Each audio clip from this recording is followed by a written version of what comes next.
Eu sou o filho de Kenzo Atsushi. Ele me criou no estreito caminho da santidade. Satanás sempre lutou para destruir essa família. O meu pai fez uma promessa de que a família Atsushi serviria a Deus pelo resto de suas vidas. O meu pai fez 3 dias de jejum e oração para Deus. E mesmo que um dos Atsushis viesse a se desviar, voltaria para o caminho da salvação igual ao filho pródigo. A nossa alma foi entregue a Deus quando nascemos. A minha e a do meu irmão que faleceu. O diabo podia tocar em nossa carne, mas não em nossa alma. O meu pai, mesmo fazendo essa aliança, nunca parou de orar por sua família. Ele sabia que Satanás iria querer frustrar os seus desejos. Tudo o que meu pai dizia era importante. Os seus conselhos eu ouvia e obedecia. Ele tinha mais experiência de vida. Por isso ele exigia muito dos seus filhos quando fazíamos coisas desagradáveis. Quando ele pedia para fazer aquilo, a gente fazia. Nunca dizia por favor. Ele dizia que a obrigação de todo filho é obedecer. Nunca dizia obrigado e nem elogiava para não nascer exaltação.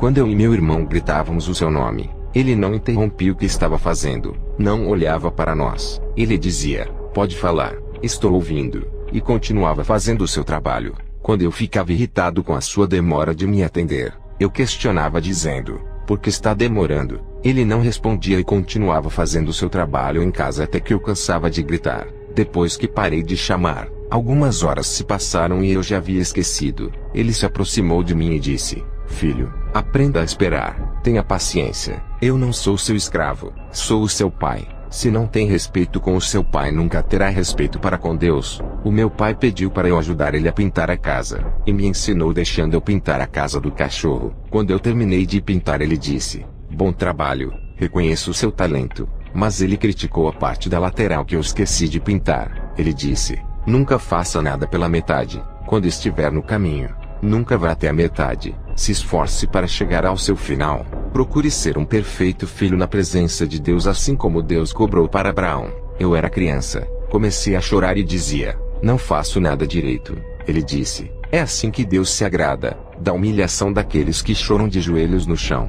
O homem que diz eu faço isso, ele precisa aprender. O homem tem que reconhecer que sem Deus não é nada, e que precisa dele para o ajudar. Meu filho, eu tenho certeza que vai melhorar a sua pintura. Um dia eu tirei nota 4 na escola. Cheguei com muita raiva em casa. Comecei a socar as portas e as paredes. O meu pai, tranquilo, disse: por que fazer isso? Vai acabar com as portas e as paredes. Elas não têm culpa das suas notas. Se existe alguém culpado, foi você que não estudou. Tudo aquilo fazia sentido para eu levar para o resto de minha vida. Assumir os nossos pecados e responsabilidades diante de Deus. E não culpar as pessoas pelos seus fracassos. Passei a estudar muito. E tirei a nota 8. Cheguei alegre em casa. O meu pai disse: consegui um bom resultado. Poderia ser melhor. Tirou 8 por causa de algumas questões erradas. Estude essas questões e veja onde errou, para que na próxima vez não cometa mais os mesmos erros. Aprenda a ser forte nas falhas. Isso é progresso. O meu pai foi maravilhoso. Estava me ensinando a palavra através de coisas simples da vida. Ele elogiava os grandes profetas da Bíblia. Me incentivava a como ser igual a eles. O meu coração ardia para ser igual a esses homens. Eu sabia que o meu pai elogiava muitos profetas da Bíblia. Eu queria ser igual a esses homens para receber elogios do meu pai. Hoje compreendo que assim como uma criança de 7 anos se esforçava para agradar o pai e desejava ser igual aos profetas para chamar a sua atenção, isso me ensinou a chamar a atenção de Deus fazendo tudo o que Jesus e os seus apóstolos fizeram. O meu pai deixou a sua herança espiritual que hoje passou para o seu filho. Ele deixou o seu legado de fidelidade para a igreja. Ele morreu dia 2 de junho de 2016. Alguns meses depois da sua 9ª experiência, já tinha perdido o meu irmão naquela tragédia acidental do caminhão que destruiu a nossa casa. Depois a minha mãe, a Kemia, morreu. E por último meu pai. Segundo o médico, falência de múltiplos órgãos. E meu pai morreu dormindo. Simplesmente dormiu e não acordou mais. Não sentiu dores na hora de partir. Ele me preparou para o dia da sua morte. Eu não me conformava. Orava para Deus não deixar ele morrer. As minhas orações foram em vão. Não estavam de acordo com a vontade de Deus. O nosso problema é não aceitar quando Deus diz não, e que a sua vontade venha a prevalecer em cima da nossa. O meu pai Kenzo me doutrinou nessa palavra que diz: não vou fazer a sua vontade. Deixe de ser egoísta. Aprenda a aceitar o que eu quero. Eu sei o que é bom para você. Satanás lutou contra essa família. Quando fiquei jovem, comecei a andar com pessoas depravadas. O meu pai no começo me aconselhou a não andar com essas pessoas. Ele nunca me obrigou, e deixou fazer a minha escolha que me fez sofrer. Satanás me possuiu me fazendo virar um homossexual. Eu e minha mãe abandonamos o meu pai. Satanás queria ferir o meu pai e causar muita dor, porque o seu ministério crescia muito, e ficava a cada dia sobrenatural. A sua mortificação carnal vivificou o seu espírito fazendo com que ele se aproximasse da presença de Deus. O meu pai ficou amigo de Jesus, ele o viu e o abraçou.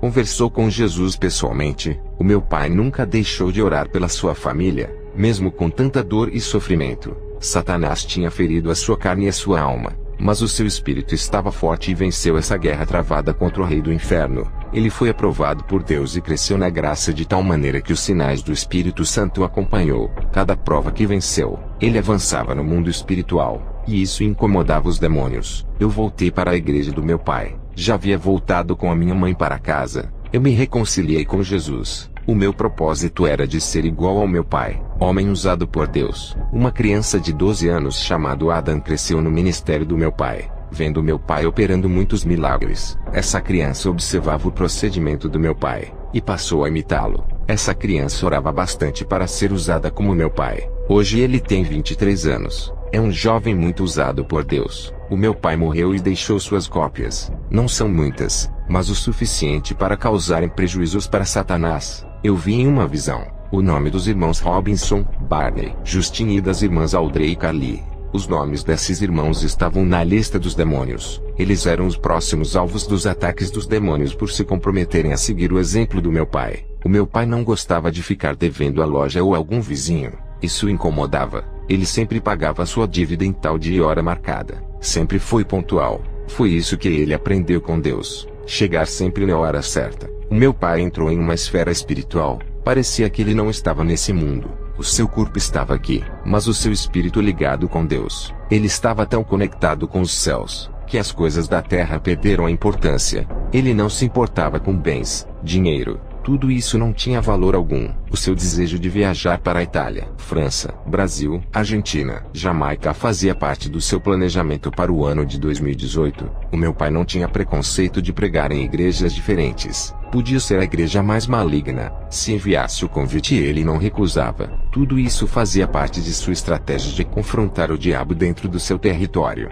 Ele enxergava a possibilidade de salvação nessas igrejas. Tinha a esperança de resgatar os cativos desse mundo de trevas. Muitos pastores odiavam o meu pai, mas ele nunca os considerou como seus inimigos. Ele orava por eles para Deus abrir os seus olhos. Vários pastores que convidaram o meu pai para pregar tiveram seus ministérios mudados. O poder de Deus se manifestava nessas igrejas que convidavam ele para ministrar. Os pastores não tiveram escolha a não ser de pregar a verdade deixando a mentira. Quando viam o real poder de Deus agindo através das pregações do meu pai, muitos cristãos da igreja do meu pai rejeitaram ir nessas igrejas, dizendo que onde tinha o reino de Satanás não pisávamos os pés para não sujarmos as nossas vestes. Eles se achavam santos demais para não se misturarem. O meu pai dizia que Jesus se aproximou dos pecadores para operar suas maravilhas. Se a igreja católica ou budista mandasse um convite para o meu pai pregar, podia ser uma casa de feitiçaria.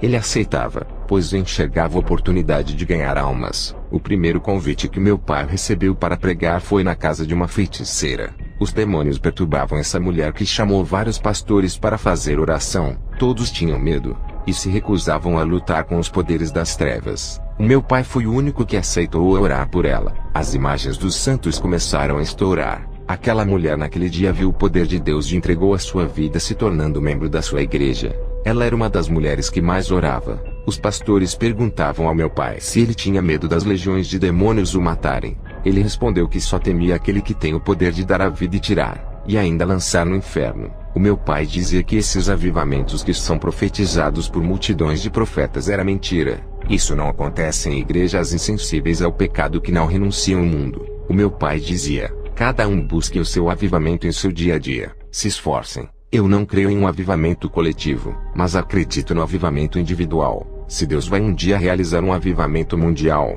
ou sobre cada país, isso só Deus sabe. Talvez, no futuro distante quando a igreja estiver em perseguição. Ele disse que já presenciou um avivamento em uma pequena igreja, porque cada pessoa fez a sua parte, se santificaram renunciando ao mundo, e fizeram campanhas de orações em suas casas. Quando chegaram na igreja, cada um veio com uma faísca do Espírito Santo dentro deles. Cada faísca se ajuntaram e se transformaram em um fogaréu. O templo foi incendiado pelo poder de Deus. Essa foi uma das igrejas que ele foi. Em uma cidade que tinha mais de 50 igrejas mortas, uma entrou em avivamento espiritual naquele lugar. O meu pai dizia: parem de depender de mim, vou morrer, e o mesmo Espírito que está em mim continuará com vocês operando. Dependam do Espírito Santo a partir de hoje. A sua atividade na igreja não pode acabar. O meu pai era valente contra os demônios. Ele sabia quem era o seu grande inimigo. Com as pessoas ele era amável. Chorava na madrugada em oração pelo povo. Parecia o profeta Jeremias. Eu não fico um dia sem ler a Bíblia e orar. A minha comunicação com Jesus é a base do nosso relacionamento.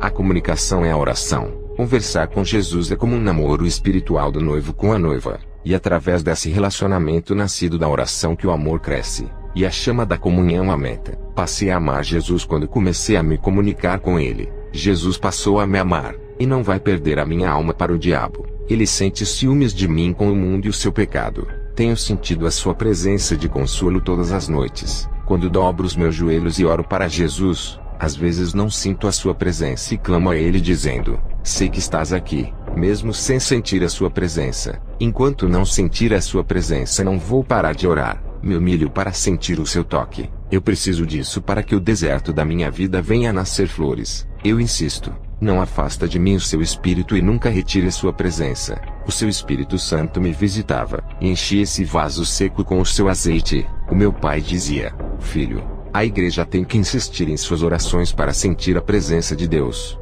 Não importa o tempo que venha demorar. Tenho certeza de que Ele vai tocar naquele que se humilha pela sua presença. Eu já fiquei 3 horas pedindo para sentir essa presença até que Ele me tocou, e grande virtude invadiu o meu ser. A sua mão estava no meu coração. Senti o calor sobrenatural dentro da minha alma. Esse é o verdadeiro amor, o contato real do homem e Deus, não apenas com uma oração sem insistência. Nada será feito com uma oração simples. Sinta o seu toque, o seu abraço. Implore para ter esse contato que para mim é o que existe de maior valor nesse mundo. Eu amo muito você, Robert. Saiba disso. Quero que seja um grande homem de Deus. Quando eu partir, diga para a igreja que amo a todos os meus filhos. Carregarei os seus nomes gravados em meu coração. O meu pai, no começo do seu ministério, tirou uma criança da rua, encaminhou para uma fundação de crianças órfãs ao qual ele fundou com muito sacrifício. Essa criança o chamava de pai, e sofreu muito com a sua morte.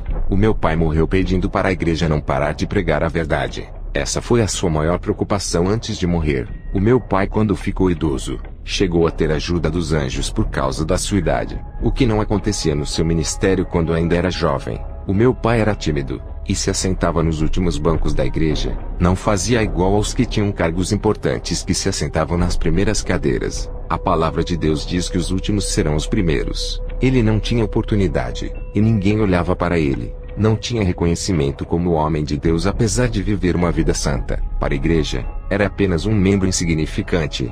Meu pai, depois que renunciou ao mundo, ficou 4 anos orando diariamente sem parar, e recebeu grande autoridade no mundo espiritual. Em 8 anos a sua autoridade dobrou. Em 12 anos estava mais forte. Antes dos 4 anos de oração e santificação, o meu pai não tinha nenhuma autoridade. Era apenas um homem simples. Deus exaltou o meu pai na igreja do seu pastor onde ele começou. Ele foi mais usado do que o seu pastor, causando espanto para muitos que o desprezavam. Um homem sem cargo na igreja tendo mais autoridade do que o seu pastor. Quando uma pessoa caía endemoniada com uma legião, o pastor não conseguia expulsar mais ninguém da igreja. O meu pai, com apenas uma ordem e um sopro, mandava aquela legião embora. Ele não se engrandecia por ser exaltado por Deus. Quanto mais ele se diminuía, mas Deus o fazia grande. O meu pai sempre foi uma pessoa diferente de todas. Era humilde e amoroso. Se ele tinha mais autoridade na igreja do seu pastor onde ele começou, foi porque se destacou entre a multidão, fazendo Jesus enxergar ele entre muitos. Ele atraiu os olhos de Deus para si,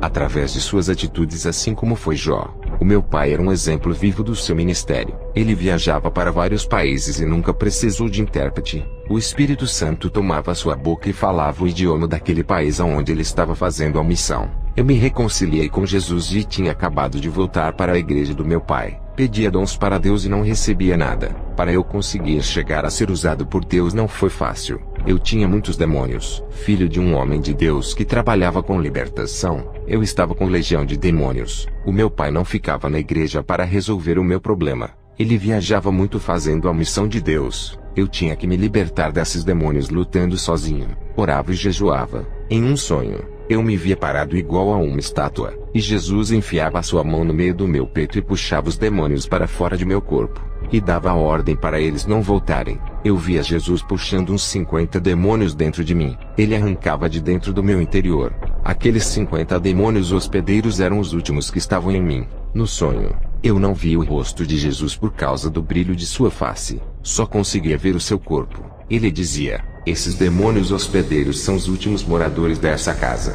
Para quem chegou na igreja com uma legião e agora só tinha 50 que Jesus expulsou, já era uma vitória. Enquanto esses demônios estavam dentro do meu corpo fazendo um banquete e bagunçando a casa, eu vivia perturbado, tinha pesadelos, insônia, vontade de me matar. Os desejos de ser homossexual de novo era forte, por isso que eu demorei a casar, e ainda tive que esperar Deus preparar uma mulher segundo o seu coração. No sonho, um desses 50 demônios estavam com cadeiras parecendo poltronas. Eles estavam sentados em várias partes no interior do meu corpo. Um tinha o seu trono dentro da minha cabeça, o outro estava sentado dentro do meu coração. Outros estavam nos joelhos, canelas, coxas, braços, mãos, costas, barriga, na parte genital que fazia eu não sentir desejos por mulheres. Eu peço perdão aos irmãos por falar dessa maneira. Foi o modo mais decente que tive que explicar. Quem é espiritual vai entender. Tinha demônios até no interior. Esses tronos estavam dentro da minha alma. Eu não conseguia ver por se tratar do íntimo. A minha visão no sonho enxergava os tronos muito distantes. A minha visão alcançava o meu corpo onde estavam os demônios. Os que moravam na minha alma estavam longe do alcance dos meus olhos. Jesus me limpou de tudo. Destronou eles acabando com a festa. Depois desse sonho, fiquei 1 ano passando por processos de libertação. Tem pessoas que largaram o pecado ontem e querem ter um relacionamento espiritual com Deus hoje. Nem se libertou por completo. Se eu não tivesse me afundado na prostituição e obedecido ao meu pai, não passaria por um processo de libertação demorada. Quem está no caminho de Jesus não desvie, para que a sua vida espiritual não seja a morada de demônios. 1 ano depois da minha libertação, comecei a querer dons, mas não recebia. Jesus apareceu para mim em sonho como da outra vez. Seu rosto resplandecia. Ele disse: venha comigo.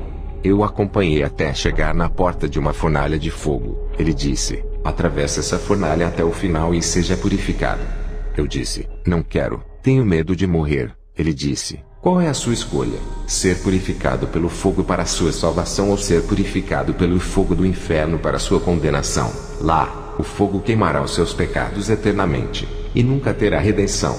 Eu entrei naquela fornalha, senti um calor queimando a minha carne. Vermes do pecado que estavam dentro de mim caíram no chão. Nenhum fio de cabelo do meu corpo foi danificado, e tive a sensação das dores da queimadura. Depois, cheguei no final daquela fornalha sem sentir dores. Jesus disse: aquela dor que sentiste era por causa dos vermes do pecado. O fogo não lhe atingiu, mas o mal que estava em você. Enquanto o pecado estava ligado com a sua vida espiritual, a sua alma sentiu as dores da destruição do pecado. Agora que o mal não está ligado com a sua alma, a fornalha não lhe causará dor. Comecei a entender o porquê as pessoas sofrem com o fogo do inferno. O fogo do inferno atinge diretamente os pecados das pessoas. Pecados que as pessoas carregam com elas quando morrem. Como as suas almas estão ligadas com o pecado, sentem dores profundas. O fogo do inferno se alimenta do pecado que está enraizado na alma. É como o fogo que se alimenta de combustível que nunca se apaga. Aqueles que estão livres do combustível do inferno que é o pecado nunca serão atingidos por essas chamas. Depois que eu tive esse sonho, eu passei a entender o que estava acontecendo comigo. Dias depois Jesus apareceu no meu sonho. Eu estava com um vestido branco com manchas negras espalhadas por ele. Jesus pegou um frasco que tinha azeite e começou a passar nas minhas vestes. Aquelas manchas negras não apagavam. Elas estavam clareando, ficando com os tons das manchas mais claras. De preto ficou marrom, depois ficou bege. E Jesus continuou jogando aquele óleo, e as minhas vestes ficaram de bege para branca. Aquele óleo tem o efeito de um cloro.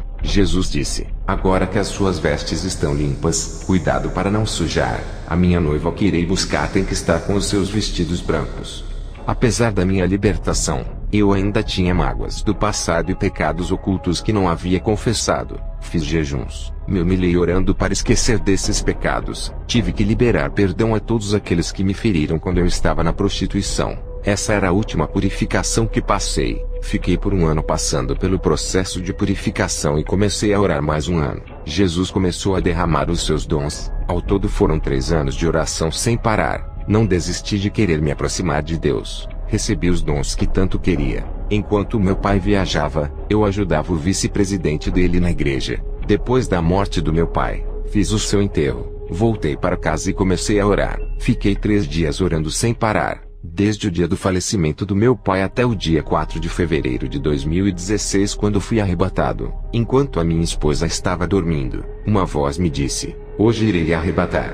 Poucos segundos depois o meu espírito estava de pé na sala. O chão se abriu, e eu comecei a descer para baixo. Ao chegar perto do piso, aquele chão soprava fogo nos meus pés, fazendo-os ficar em chamas, e saíam fumaça dos meus pés. Eu não sentia nada. Me lembrei das palavras de Jesus: as chamas não podem consumir quem está livre do pecado. Eu apenas suava naquele lugar por ser muito quente. Sentia cheiro de carne queimada e barulho de óleo de frigideira borbulhando. Comecei a caminhar ali dentro. A graça de Deus me cobria, e os demônios passavam e não me viam. Estranhei aquele movimento de demônios e resolvi segui-los. Eu vi demônios de vários tipos. Demônios de asas, sem asas, com 2 cabeças, de 1 metro, de 3 metros. Demônios em forma de crocodilos, tigres, cachorros, aves. Outros tinham escamas de peixes. Uma variedade deles que corriam em direção a um lugar. Eu segui atrás deles, onde se ajuntaram em uma reunião. Um ser tenebroso estava sentado no meio deles e dizia: "Vamos comemorar." Eu vi cerveja, vodka, tequila, vinho e todas as bebidas alcoólicas. As carnes que estavam na mesa eram das almas. Haviam pés, braços, pernas, olhos e pedaços de pessoas. Eles festejavam com muita alegria e o inferno estava comemorando 3 dias de festa sem parar. Satanás, que comandava a festa, disse: "Não me alegro quando perco almas para o céu. Eu odeio quando alguém morre na justiça. Mas hoje é diferente.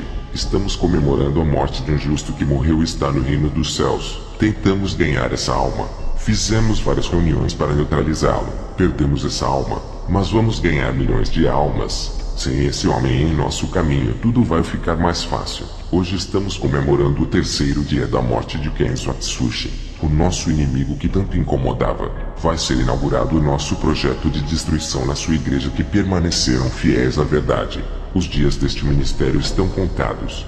Escutei tudo o que foi falado naquela reunião infernal. Meu coração entristeceu ao ouvir aquelas palavras. O meu pai ficou anos para construir uma igreja séria. Agora todo o seu projeto estava correndo riscos de ser destruído. Um demônio se apresentou a Satã e disse: "Nunca gostei de possuir animais, somente corpos humanos. Adoro o fogo estranho dentro das igrejas. Onde não há santidade, estou ali. Tenho o prazer de fazer parte dos falsos pentecostes. Estou em todas as confusões. Sou atraído onde há contendas. E os grupos formados nas igrejas para falar mal do seu irmão, ali estou. Tenho fabricado muitas cópias nossas dentro das igrejas. Como sou eficiente." Satã disse: "Ótimo serviço. Quem é o próximo?" Outro demônio se levantou e disse: "Estou com uma legião que estão habitando em vários crentes. Estamos depositando pequenas chamas dentro deles para enganarem. Pensam ser o Espírito Santo. Muitos já estão doentes espiritualmente, abrindo espaço para a gente trabalhar em suas vidas. Estamos entrando em várias áreas de suas vidas pessoais através da possessão, causando suas mortes espirituais. Nunca mais sentiram a presença do seu Deus. Ficaram insensíveis contra o pecado.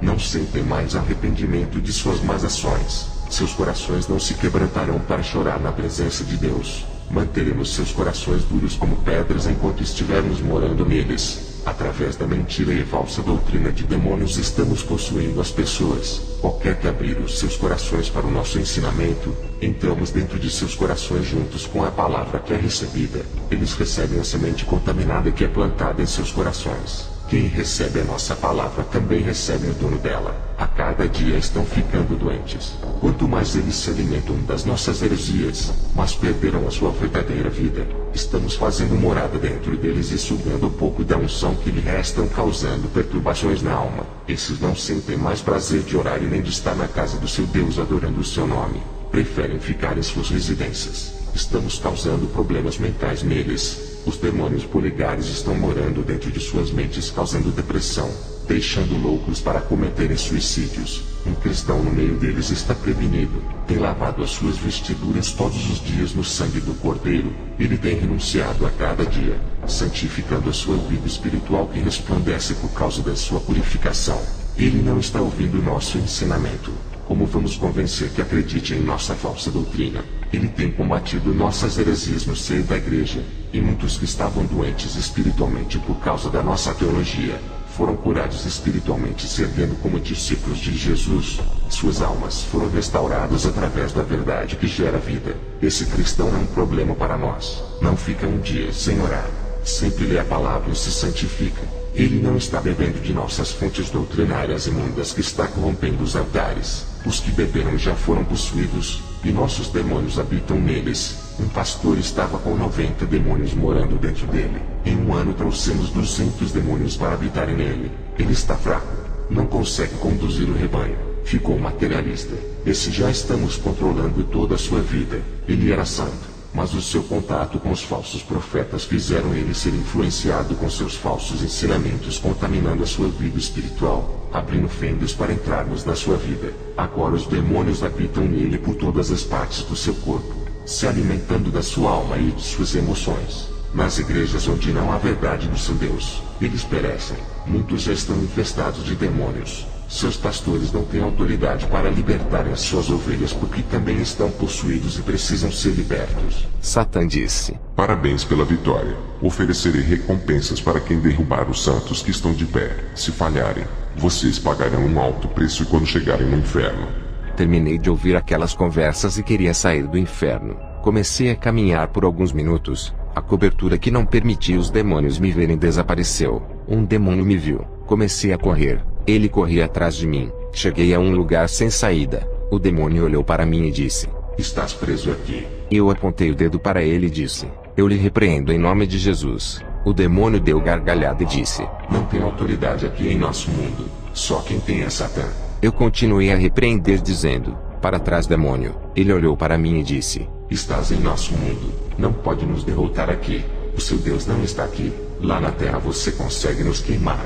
Me queima agora se tu podes. Aquele demônio me pegou com uma violência e disse: Satã vai adorar ver você, o filho do homem que nos dava prejuízo. Antes de levar você até o chefe, tenho uma surpresa para você. O demônio me levou em um lugar onde estava a minha mãe, a Camia. Eu chorei ao ver ela acorrentada e me pedindo socorro. Enquanto aquele demônio dava gargalhadas, um fogo atingiu. A chama ardia em seu corpo. Ele corria e gritava. O anjo apareceu para mim, olhou para minha mãe pegando fogo e disse: Chega de enganação.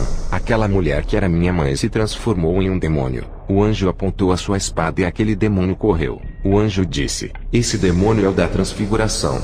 Ele pode assumir várias aparências como de pessoas, anjos e animais. Existe uma classe específica desses demônios atuando na terra para enganar. Lembra da feiticeira de Endor, a qual Saul consultou? Essa mulher foi enganada por um desses demônios da transfiguração que assumiu a aparência do profeta Samuel. O anjo me pegou pelas mãos e subimos em alta velocidade. Atravessamos o universo e chegamos ao céu. Contemplei o lindo paraíso, a morada dos santos que foi preparada. Multidões de pessoas de várias gerações estão reunidas naquele reino. Eu estava do outro lado do rio que tinha águas que brilham como cristais. Enxerguei uma multidão louvando de branco do outro lado. O meu pai Kenzo estava de branco no meio dos salvos. Ao ver ele com vestes celestiais e resplandecente, eu queria atravessar o rio e abraçá-lo. O anjo não permitiu e disse: Se atravessar o rio nunca poderá retornar à terra. Essa é a travessia sem volta, somente para os que são salvos. Eu posso levar você por outros lugares do céu sem precisar atravessar o rio. Eu disse para o anjo: Existe outra maneira de chegar até o outro lado para ver o meu pai? O anjo disse: Existe, mas não foi autorizado esse encontro. É apenas para ver ele daqui. Olhei para o meu pai. Estava jovem de novo com a aparência de 20 anos de idade. A minha conexão espiritual reconhecia ele. Eu não sei explicar como isso acontecia. É como se eu soubesse que aquele jovem que era mais novo do que eu era realmente o meu pai. O anjo disse: Está na hora de voltar. Quando eu percebi, estava em casa. A minha esposa estava dormindo. O sangue Atsushi é de salvação. Da árvore genealógica do meu pai para frente vai ser um povo diferente. Depois do meu arrebatamento voltei às minhas atividades na casa de Deus. Atendi todas as agendas de convites. Os demônios temiam muito que eu alcançasse o mesmo nível espiritual do meu pai. Os demônios passaram a me perseguir incorporados em cristãos. Isso acontece com todos os que servem a Deus. Os demônios querem que usamos a nossa carne para ofender e discutir com os cristãos que gostam de contendas. Não podemos esquecer que a nossa luta é contra o diabo. Eu não vou dar ouvidos para ofensas e insultos dos irmãos. Não ocupo meu tempo com debates. Sei usar o meu tempo para orar e ganhar almas. Pessoas que debatem a palavra de Deus abrem fendas para possessões. Eles agem dessa forma por estarem na carne, deixando o demônio entrar em suas fraquezas. Em um debate ninguém aceita perder. Posso afirmar que os dois perdem, e o diabo ganha com isso. Eu conheço o mundo espiritual, e sei como Satanás age. Perdemos um membro de nosso ministério por causa de discussões doutrinárias. Ele se envolveu em debate com outro cristão de outra igreja. Esse rapaz passou a perseguir ele. Ganhou o inimigo que lhe roubou a paz. Ele teve que ir embora por causa da perseguição. Aconteceu algo bizarro em uma igreja aqui perto. Dois cristãos discutiam, e as suas rivalidades chegaram em um grau tão alto que um assassinou o outro e foi preso. O Senhor Jesus me mostrou na visão um pastor usado nas mãos de Deus que não vigiou e deu lugar para o diabo. Um espírito maligno o possuiu, e passou a morar dentro dele e controlar a sua vida. Esse demônio se instalou dentro dele sugando o amor, a paz, o gozo, a bondade, a mansidão, a temperança e a fé. Todos os frutos do Espírito que tinham em sua vida foram tirados por esse novo habitante do seu corpo. Depois dessa visão, Satanás apareceu a mim pessoalmente e disse: Vai querer ser missionário, jovem Atsushi? Satanás fez aparecer uma imagem de crianças africanas e disse: Quanto que vale essas almas para você? Está disposto a arriscar a sua vida miserável por eles, ter o sangue derramado e a cabeça decepada do seu corpo? Olha para eles, são pobres, sem tetos, sujos, imundos e não valem a sua morte. Eles nunca agradecerão por mais que faça alguma coisa por eles. Vai querer abrir uma nova igreja. O povo rejeitará a sua doutrina. Será perseguido e humilhado por suas ovelhas. Não aceitarão as suas palavras. Mesmo que fale a verdade para o bem de cada membro, não vão parabenizar você. Sabe por quê? São ingratos, julgadores, atiram pedras, sem amor e afeto, desunidos, que não sabem o dever de um verdadeiro cristão. Até eu que sou um anjo caído entendo mais a palavra do que eles. Sei o dever do verdadeiro cristão. Essas igrejas da atualidade não sabem ser cristãos de verdade. Eu disse: Satanás, você menospreza o povo de Deus por não ter amor. O seu coração é pura treva, sem compaixão nenhuma. Para você, esse povo pobre não passam de lixos da sociedade. Mas Jesus derramou seu sangue precioso por eles. Sangue de realeza, puro e divino, mostrando o grande valor de cada vida na terra. Se para Jesus eles são valiosos, para mim também eles valem tudo isso. Quem sou eu para menosprezar esse povo? Se Jesus morreu por eles, por que eu não posso ter o meu sangue derramado também? A igreja que meu pai deixou foi atacada por várias igrejas que diziam que nós éramos extremistas e seita. Esses ministérios, para crescerem, tinham que destruir os outros. Vivem em concorrência disputadas pelas almas por causa das ofertas. Isso não leva à vitória. Não há benefício para Deus. Eles tentavam destruir o nosso ministério que o meu pai fundou e não conseguiram. A porta do inferno nunca prevalecerá contra essa obra. Trabalho com libertação. Uma mulher entrou cheia de demônios. Estava doente. Tomava remédios para várias enfermidades e nada acontecia. Ela foi em várias igrejas. Os demônios se manifestaram e não saíram de seu corpo. Ela continuava doente. Quando ela visitou o nosso ministério, os demônios foram obrigados a saírem. Não expulsamos os demônios. Ela apenas se converteu e foi curada das enfermidades. O Espírito Santo me trouxe uma revelação dizendo: expulsei os demônios da enfermidade fazendo-os carregarem as suas doenças junto com eles. Aquela mulher estava livre dos demônios. Nunca mais teve sintomas e se libertou daqueles remédios. Outra mulher que chegou na igreja com câncer de mama. Fiz uma oração e o Espírito Santo me disse que tinha um demônio dentro do seio daquela mulher. O demônio tinha o tamanho de uma cereja e estava alojado ali dentro. Eu expulsei, e aquele câncer desapareceu. Pessoas que congregaram em nosso ministério foram abençoadas. Não estou dizendo que nomes de denominações salvam. É que no nosso ministério as pessoas têm uma cobertura espiritual. Homens vivem de joelhos intercedendo pelas pessoas dessa igreja. Mulheres jejuam por essa obra. Aqui ensinamos a viverem o verdadeiro evangelho original, não cópias piratas desse evangelho. Um homem de uma igreja morna reclamava de não sentir a presença de Deus. Pediu para fazer a missão com o meu pai quando ainda vivia. Ele foi ensinado e preparado para a missão. Esse homem aprendeu o que são os valores espirituais. Ele retornou para o seu ministério e fez a diferença. E foi como um palito de fósforo que acendeu na seara o fogo do Espírito Santo. Contagiou os membros a orarem e ganharem almas. Pessoas que plantaram as suas ofertas em terras áridas nas igrejas que seguiam preceitos humanos e nunca viram mudanças em seu ministério. Os irmãos que pregavam contra o pecado nessas igrejas, passaram por perseguições e tribulações. Pessoas que foram para esses ministérios humanos e não tiveram oportunidade de crescer e trabalharem na obra. Seu próprio pastor enterrou os seus dons. Essas igrejas que têm a direção do homem não têm Jesus como seu mestre. Estão iguais a Saul que saiu da direção de Deus. E o Espírito Santo se afastou dele. Tem igrejas que chamam o Espírito Santo, e ele não vem por abominar o